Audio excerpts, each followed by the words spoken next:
There is a difference that is very fundamental and it's very big between what is known today as change management and what we have been calling for some time change leadership.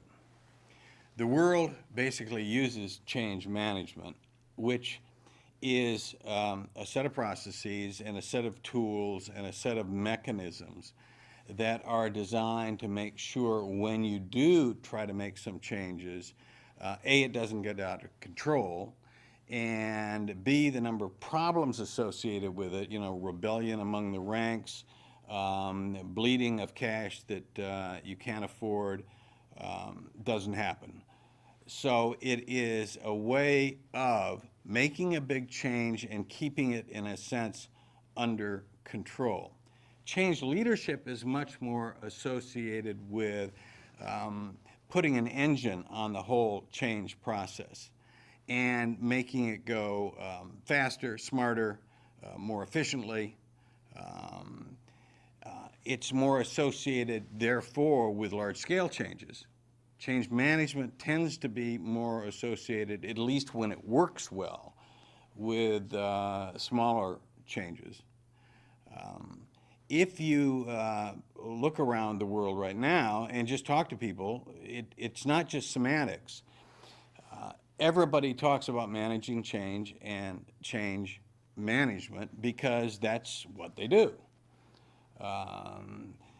If you look at all of the tools, they're trying to push things along, but it's trying to minimize disruptions, i.e. keep things under control.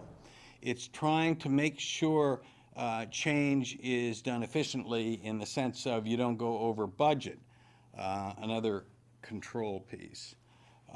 It's done with little change management groups inside corporations, sometimes external consultants that are good at that, training in change management.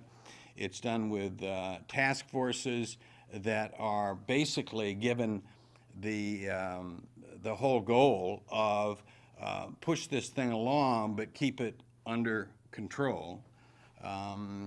It's done with various kinds of relationships that are given names like executive sponsors, where the executive sponsor watches over this thing to make sure that it proceeds in an orderly way.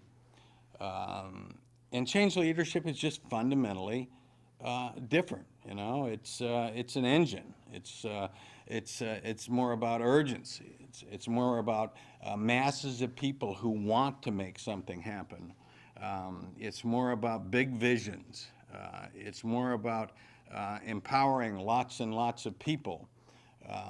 Change leadership has the potential to get things a little bit out of control. You don't have the same degree of making sure that everything happens in a way you want at a time you want when you have the 1,000 horsepower engine.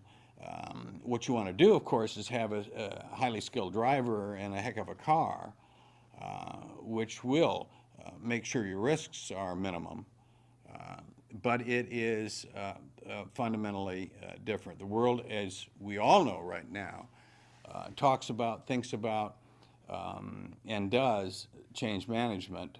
The world, as we all know, doesn't do much change leadership, since change leadership is associated with the bigger leaps that we have to make, associated with windows of opportunity that are coming at us faster, staying open less time, bigger hazards and bullets coming at us faster.